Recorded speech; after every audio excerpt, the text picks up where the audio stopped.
Willkommen zu AI Talks Nagele mit Köpfchen von und mit Dr. Johannes Nagele. Der promovierte Neurowissenschaftler hat seine Liebe zur Forschung nie verloren und spricht mit den hellsten Köpfen über die neuesten Trends rund um KI. Doch statt Business Blabla heißt das jetzt Nagele mit Köpfchen. Okay, welcome to today's episode of Nagele mit Köpfchen. This time we have some little changes, as you may already realize. So the people that know the format may be surprised that I'm speaking English. That's because today I have Ridger here as a guest, and we have to speak in English, as you can imagine, because not everyone on the globe, not all great scientists on the globe speak German. So, but I think that should be no problem. And also the other change is that this time we do it remote for similar reasons. Ridger is sitting in San Francisco. And therefore, today we changed the format a little bit and hope you can still enjoy it. So the topic of today is the potential of large spiking neural networks. And in order to give you some background on this topic, I'm just gonna summarize what it is about.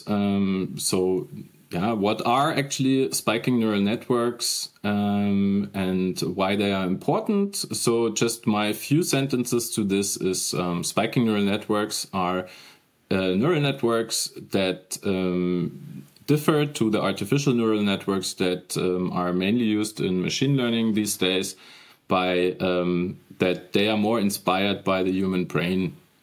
In the human brain, we have action potentials like electric pulses that travel from the neuron soma, from the cell body of the neuron to the axons, and to elicit a signal in the synapses for the next neurons. And this way this kind of information transport is very different to the way how artificial neural networks work. And one great thing about that is that it's very energy efficient. Yeah? So evolution also had a reason why brains developed how they developed, and why they are using action potentials, also called spikes. That's why these networks are also called spiking neural networks.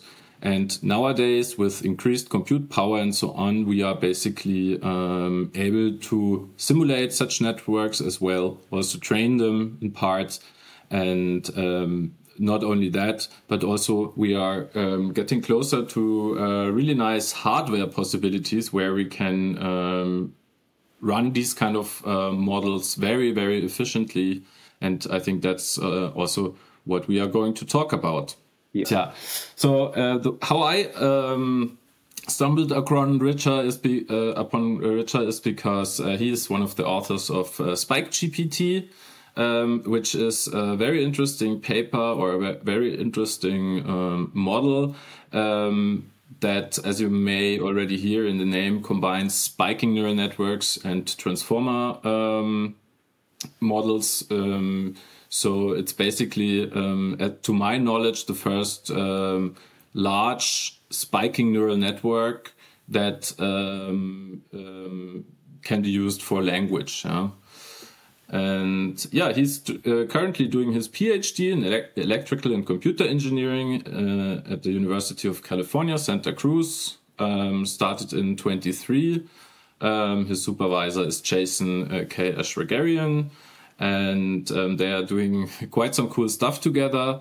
But also before his PhD, Ridger was doing a lot of interesting things, and he did his bachelor at the University of Electronics, Science and Technology in China. And he got his hands dirty on open source neuromorphic projects. You may have heard of the SNN torch or spiking jelly packages or tools. he's not just a neuromorphic engineer, but he's also quite knowledgeable in the field of large language models. And that is what it makes it really interesting. I'm really glad to have you here, Ridger. Thank you. Yeah. And thank you for the invitation. And it's very nice to meet you in here in your studio. And so thank you for me introduce. And I'm also very interested for this topic that we will talk about the neuromorphic, the potential of using the neuromorphic in lots of around tasks like the language modeling, which is most popular in these days. Maybe start with 2022 when ChatGPT has released, and we will also for myself I worked with lots of projects in spiking networks from the computer vision, which is part of maybe before the ChatGPT releases, which is the most popular part of the artificial intelligence, and maybe later now we are working with the generative pre-trained transformer, which is well known as ChatGPT, is with the language modeling.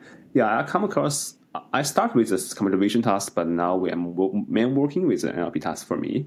And we are up.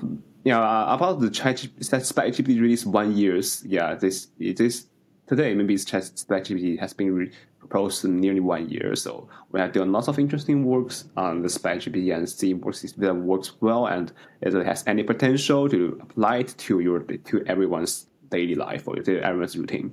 So that's mostly what we do. It looks like that. As Johannes has been mentioned, that spiking neural network seems a very potential replacement with the artificial neural network, which is used by ChatGPT and which is most popular in language modeling in the computer vision tasks like the autonomous driving. All of these tasks is using the artificial neural network, but we are trying to explore that if that is possible, to using the next generation neural network, it's a spiking neural network to replace the artificial neural network if that works well compared in these tasks.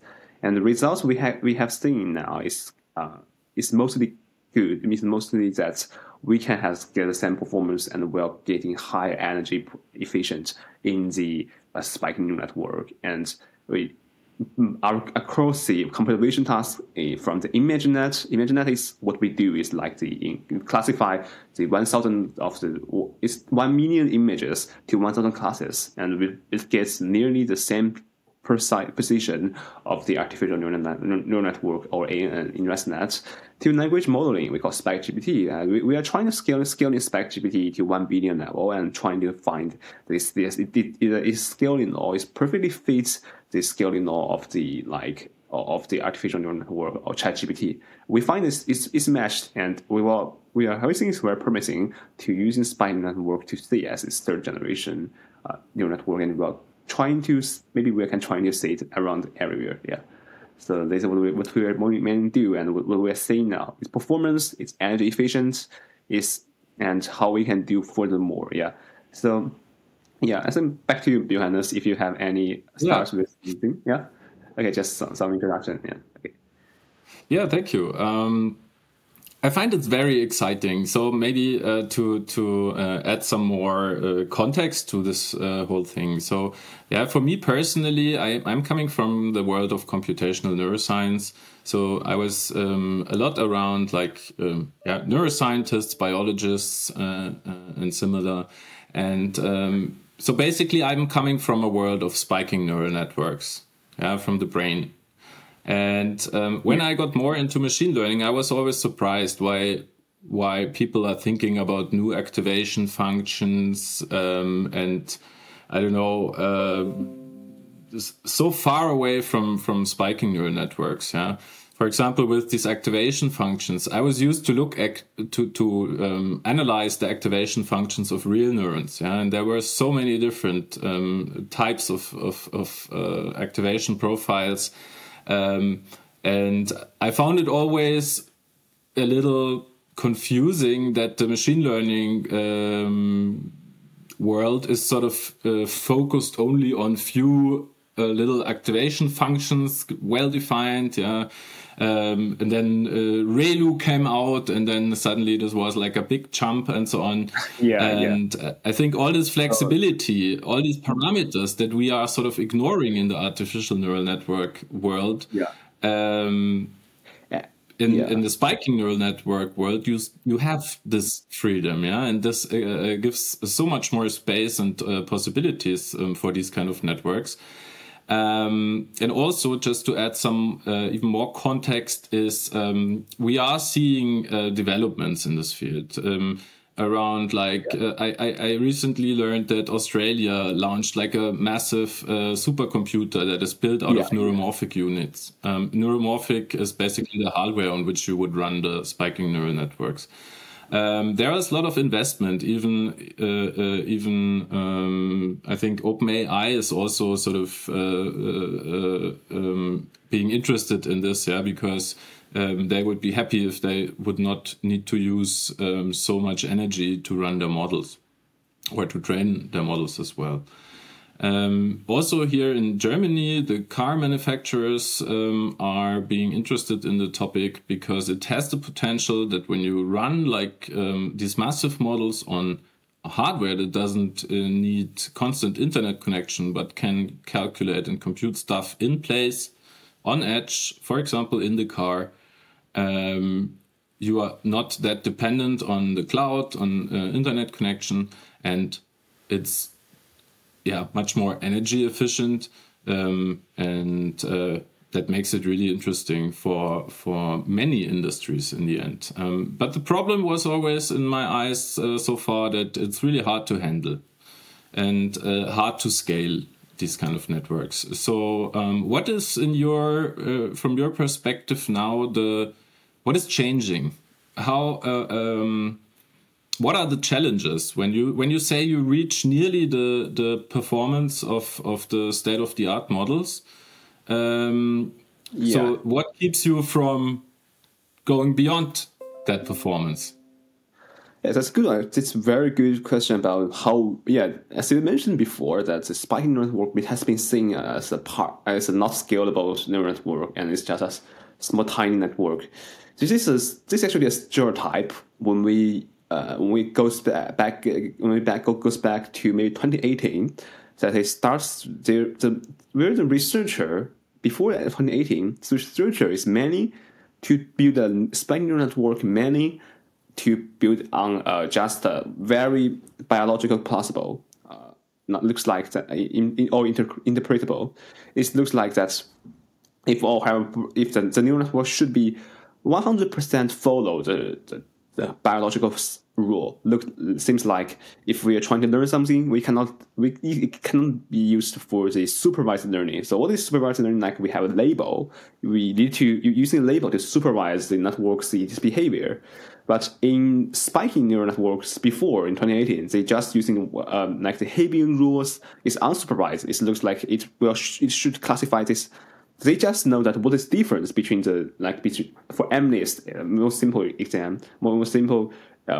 example, it looks like the 1 and 2, the two digital number is a little bit different, or it can find it's different, but it cannot say that this is 1, this is 2. They can only say that there's 2 different of the type of the images. So before this area, the spiking neural network is more like looks like a toy for the biological researchers or neuroscience researchers. But maybe in 2017 or 2016, but this bloomed in 2018. The researchers started to using what we call the backpropagation which is nearly dominates the neural network, the artificial neural network, and they started using it as a learning rule to the spiking neural network. And because before then, the spiking neural network or SNNs, they face the very main challenges. It spikes. So spikes means that it should be binary, and binary cannot be derived, cannot be calculated by the gradient because it's not derivable. So we try to using techniques we call the surrogate gradients, using not a precise gradient but a surrogate, but a replace the gradient with a derivable functions to do a backpropagation, and it really works on it. And after that, before that, it's very small network, maybe just a few thousands of neurons, a few hundred thousands of the snaps. But after that, its size has been ballooned and it has been grown exponentially. So it looks like that. When before that is an area of the neural net or area of the many researcher, and after 2018, it starts with more. It starts with it can be it can be applied to some industry area, because could be used in many tasks. So after that, we start with training this network in ImageNet, which has been a golden standard of a artificial neural network. So ImageNet, if you have not heard about it, it's more like a challenge. And so the start of the deep learning revolution, it starts with this ImageNet in 2012, I think that, yeah. So the Geoffrey Hinton and his students, Alexander, what's his last name? Sorry. So it's Annex and the OpenAI's first the chief researcher, the chief researcher in particular. The still three starts with a neural network and trying to champion the ImageNet, and it gets 10% higher than the previous state of the art. So ImageNet is a truly gold standard. And after 2018, the spiking neural network really starts with ImageNet and gets a relatively good competitive high performance in ImageNet. Before that, it's impossible to train 1 million images and with 1,000 classes. That is nearly impossible for Hebbian rules or like the STT in all brain learning rules, which is we mimic on computer. So after the backpropagation introduced the spiking neural network, the spiking neural network can do something that's really paralyzed in like artificial neural network. Like artificial neural network, if they can do like the computer vision tasks like the object detection, okay, spiking neural network they can also do backpropagation, and it's semantic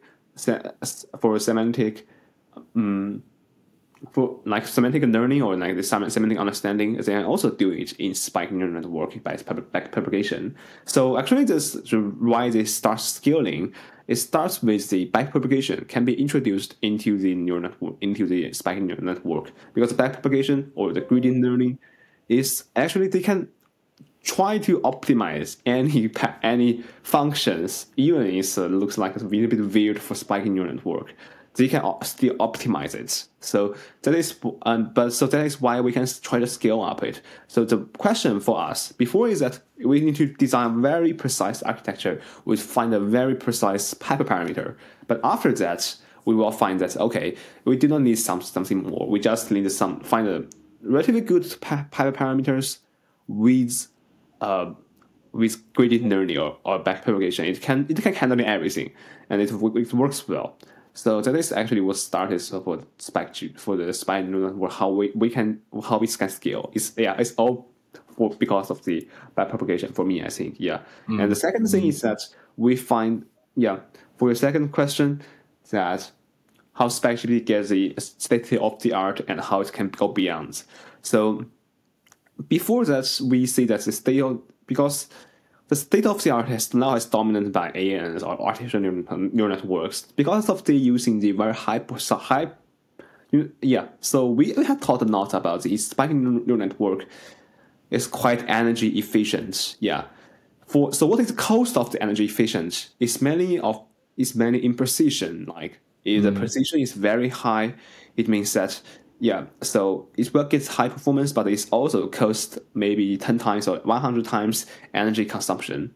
But for spiking neural network, it's using it's using a binary for its precision. So it means that before we're using, so its space it is occupied is 16 smaller compared with the artificial neural network when we're doing calculating, when we store the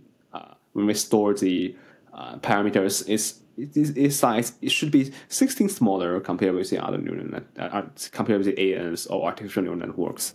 So that is why the spiking neural networks now they only mention they're close to the state of the art, not the exceeds. So because if that it can exceed, this means that it not only means that we get a very high performance spiking neural network, but also means that all of the researchers we should be change their rules that ANs or hyper precise learning cannot learn anything. But this is not very not very 100. It is not very look like general things because normal things, because that high performance thing, high precision, you always can get a high performance in everywhere. So that is what for exceed it or go beyond it. It should take maybe a long time. But now because we find a lot of learning rules, we're trying to optimize it. We can nearly very close of the performance. And in some tasks, we can really with some specific techniques we can exceed it. Like imagine that classification with attention. Not self-attention, is attention in CV in communication tasks. We can get higher performance compared with ANs in ResNet 101. So it's maybe. Yeah, sorry. Mm-hmm. So I understand that it's also like you need to decide between energy efficiency and performance and so on. Yeah, this is one thing.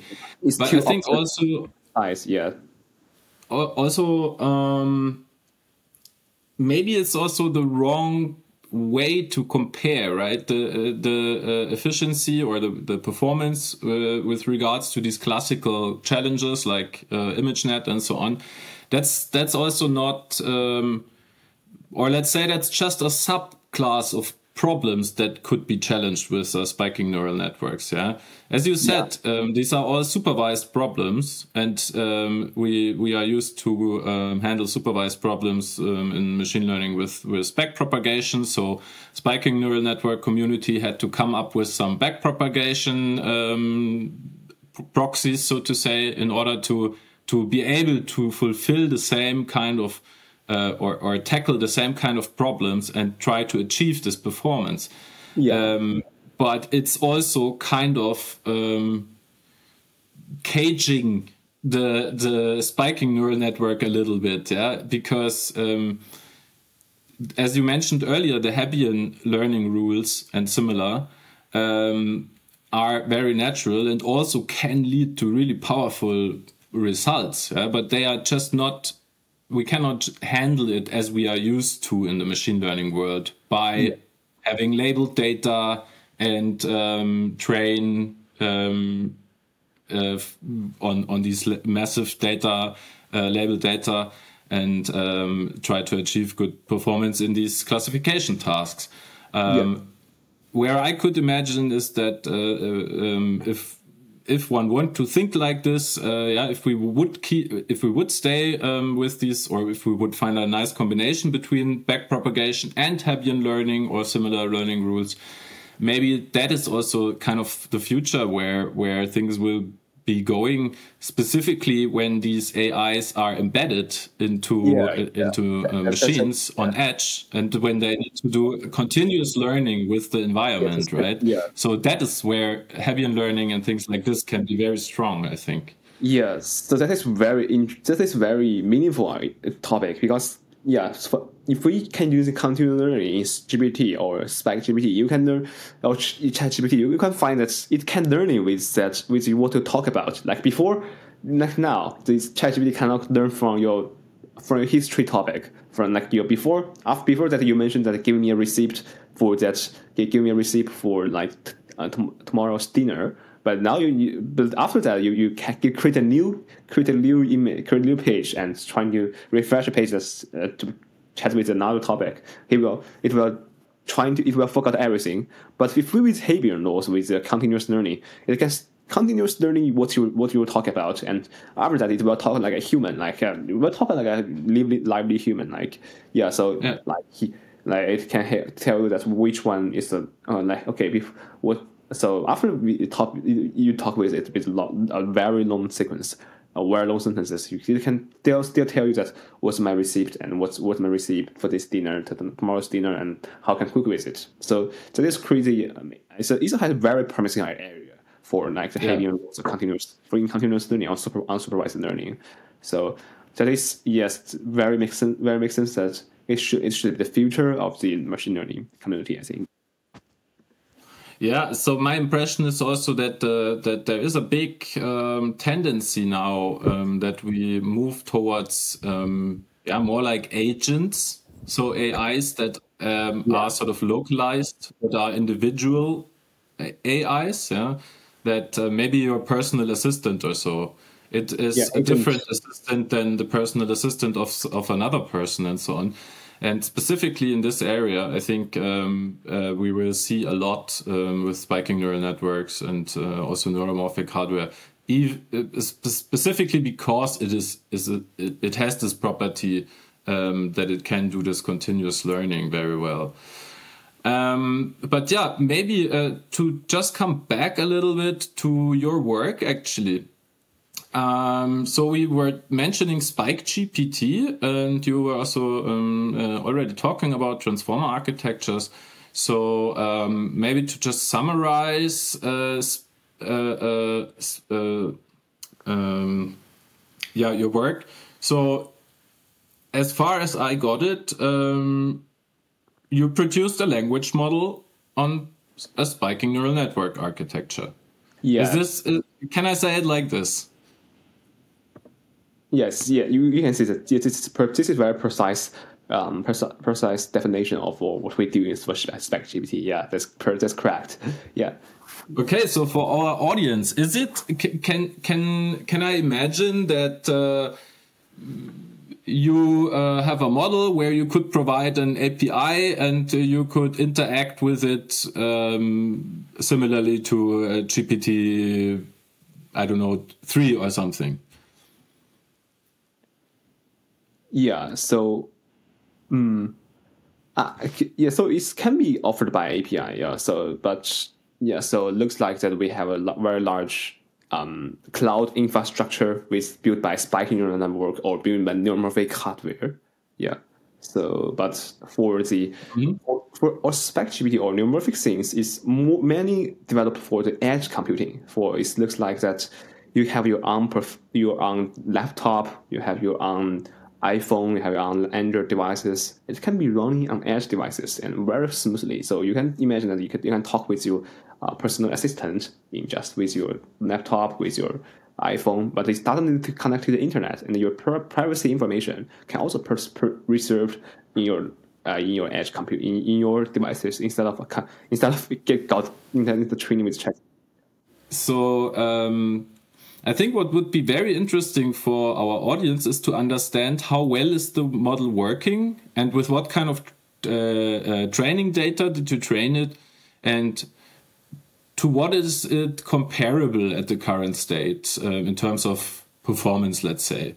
Does it allow natural language interaction as people get used to it right now? Oh, yeah. So towards now, we have released a small model we call 200 million model that is mainly training with GPT-2 SAM corpus. So for the chat with in such sites, we find that its performance looks like they can do language modeling. Yeah, language modeling is just like to generate some sentences instead of chat with you. But for this version, its performance looks like just a toy. But for next level, we've been trying to scaling up to 1 billion. We will see that this can chat with a human, like ChatGPT, and it can assist you to solve some problem. Like it can assist you with write some codes, and it assists you as we tested now, and it can assist you to trying to read some books to understand some sentences and try to referalize it. So yeah, until now what we treat now is performance looks at like more than a little bit toy. But after that, maybe with scaling up it, as we also say in scaling law, the scale up always help for language modeling to get a really high performance. And so Yeah. So and what kind of hardware are you using to run the model? For training, we're using immediate GPUs because it will handle everything very seamlessly. But for inferencing, we're trying to using Loihi. Yeah, Loihi is Intel's neuromorphic hardware, and its performance is really. It maybe is the world's first class is the neuromorphic hardware. Yeah. So and because it can handle maybe more than 1 million neurons and maybe 100 million of snaps. Snaps is what we call parameters. Like if we have 100 million parameters, yeah, we have 100 million snaps. So yeah, but for as you mentioned that if you're running GPUs, its energy efficient is nearly the same as an artificial neural network. We're using GPU because it's very easy to be trained, very easy to program. It's programmable, very easier. But for inferencing, we should be using very high performance neuromorphic hardware. This is what we are endeavor to do this. Yeah. But now we can still run it on GPUs to see that how its performance looks like. But for energy efficient and in its efficiency, maybe it's the best place to use it is neuromorphic hardware. Yes, we use So as you mentioned that we need to run it on neuromorphic hardware, and so that is why Intel work with us. Yeah. If our listeners want to reproduce your results, can they just go download your model or your architecture, your repo from GitHub and run it themselves? Yeah, you can try. Yeah, everyone can try downloading a Hugging Face and on GitHub. You can just easy to access it and very easy to running it. Yeah, could be very easier thing. And if you want to see how it's chat, we also just upload a file that is for the inferencing, and you can just use it to easily to inference with you on top of like ask them what's your like some philosophy question or like some trying to ask it to help you. That is what happens here. Yeah, that is really cool. Nice. And I invite everyone to try it out. I unfortunately didn't have the time myself to try it out yet, but I'm very curious, and I'm also very curious where this is developing to. Maybe one more question on that project. So, what kind of training data are you using or what are you planning to use for the scaled up version of it?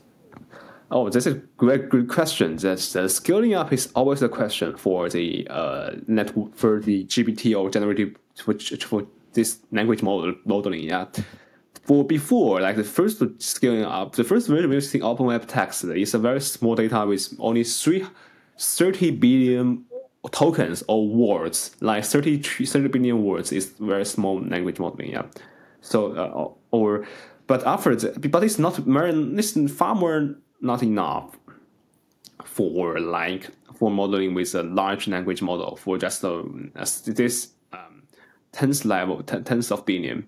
We're now using that pile. The pile has 300 billion of the tokens or words to pre-training on that, which has been also looks like this image net. It has become standard of the language modeling. But the pile is larger and it's large enough, but it's not so large. And beyond that, because we are also working with Raku, for myself, so we are planning to using Raku's training data, like using the 1 trillion training data, tokens of 1 trillion words. It has been highly washes, like it's very clean data, and we're trying to use it. Its performance can achieve more than Llama 2 or in Mistral, in multilingual, even in Mistral. Yeah, Mistral is the golden standard of it's the state of the art now for small size model, And we are planning to using very clean data to training reach 1 trillion to train a very large size, maybe it's 7 billion or even larger. Because scaling also indicates that with the language modeling, the size grows up. Your data size should also be scaling up to match the model size. Model parameters. So, and otherwise it will be some sort of overfitting, I guess. So if we were already mentioning that spiking neural networks are maybe a good choice for cases of continuous learning. And I was just wondering, as we have RLHF, like reinforcement learning with human feedback in the combination with big transformer models, Is this also a direction in which you would like to go? And if so, is it would you also try to go like the traditional ANN way and do the reinforcement learning in that way?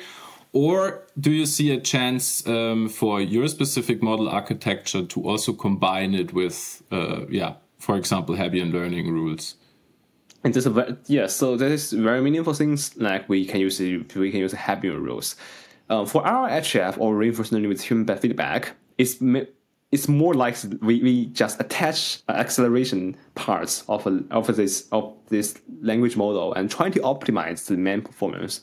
So that if we can use the Hebbian rule, that is definitely a good thing. But if we cannot apply it, I still think that we are meaningful. It's a meaningful task. Because it's just like the accelerating parts, we are trying to first to fix the language modeling, you optimize the parameters. But after that, we can just draw just through the accelerate part and just using the main part.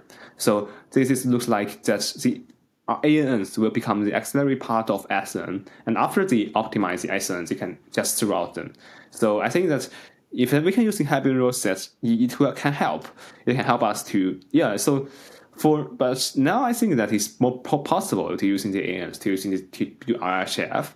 But in future, maybe we can imagine that we can use the Hebbian rules, so this continuous learning rules, instead of RHF to just do fine tuning or doing alignments, because it will become personal alignments instead of everyone knows that everyone's cited alignment. Like ChatGPT will answer the same question when you ask some like the inappropriate question in problems. So, but that is maybe some problem for other people is not suitable. But for you, maybe it's appropriate. It should be solved by or be answered by ChatGPT. So it's personal alignment that can do these things. It looks like that everyone has this ChatGPT, and it will running as everyone's their preferences and what it looks they like. So I think that. If that we need to find if that is viable, we can find that using RHF with ANNs is good things. But if we find it not viable, like until now, because the Hebbian rules seems like it's not like a good auxiliary path to attach it to the man's body. So it looks like So it depends mostly, but this has been a very high performance. It's very potential to be used for build up everyone's own personal side, personal ChatGPT or personal alignments. This is very good things, I think. Yeah. What do you see? Like, what is the time frame in which you see your model or similar models to be really, let's say, be used by end users, or when we really have these things, maybe even on neuromorphic hardware in our devices? What do you think? Is it like 5 years, 10 years, 20 years? What is realistic in your point of view? I think that now it's available to use it to test it as a research. But maybe 5 years later, so we can do something like 5 years ago. What neuromorphic did do? So 5 years ago, it's that low heat one, and it's very small chip, and just some small number of chip. If 5 years ago, I'm a researcher, I'm doing my PhD program, I only can choose low heat, and I think that and just like SpikeMaker, this very beautiful research. But now we can use senescence. It is chips, spring chips, their chips. And we have lots of choice to using as neuromorphic. So, but its size is still relatively small. This is because that before this ChatGPT area, language modeling area, the spiking network is mainly used for edge devices, and this because the computer vision and with computer vision tasks, for computer vision tasks its model size is relatively small. Like an autonomous driving, its model size is maybe just one of 100 million sizes instead of the ChatGPT has 100 billion sizes. So it's 1,000 times. So before that, most of devices built for that edge device. But now I think that this is because the spider neural network the developed pathway is mainly on edge devices. But now and go beyond and more, like 5 years later or 10 years later, I think that's maybe 5 years later we can see a language modeling chip for that, or it can be handling very large size of samples, snaps, and soma and everything on it. So I think it could be very fast because first we can if we can do not do manufacture, we can do using FPGA and trying to debug with it. So I think we can soon see a very good. I'm very optimistic for these things. Yeah, like it should be very soon to see that real chip for running for spiking for language modeling, and it can be applied for industry. Yeah, so I think it's. I'm glad to hear that. Very exciting. Yeah. Yeah. I think also. Yes, there's like lots of development on the chip side, right? They're starting to, or actually not starting, it's already quite a while out there, this idea of having optical neuromorphic chips and many other ideas. And I think one nice thing about that is also that they are very fast, right? So also the computational speed, we didn't even mention that, but in many cases, due to this inherent parallelism, spiking neural networks are very fast. If you don't necessarily run them on traditional hardware. Yeah, it's sparse. Yeah, so it's sparse and fast. So it needs to be very fast, running very fast. Maybe 1,000 faster in some cases. Yeah, for example, that makes it even more exciting. Glad to hear that. So I'm always observing the field, and I think I will also continue observing that and also observe your research. Thank you so much for having you here and giving us some insights. And if you would like to add something more, feel free. Otherwise, I'm sure that I will have you here in my podcast again in a couple of months or year. And Yes, thank you so much, Johannes. I think it's very, very nice topic to talk with you, like in podcast. It's very free talks, and I can mostly talk about my opinion and what's happened, also what happened next. It's very enjoy experience with you. Yeah, thank you so much for invitation. Thank you for being here. Yeah, and I think we could probably spend a couple of more hours talking about the topic. We only touched the surface. But let's see where things are going, and I wish you a good day. For you now it's early in the morning, for me it's evening. You can see the light. Now it's became much darker. Thanks again, and see you soon, hopefully. See you soon. Thank you so much. Have a good night.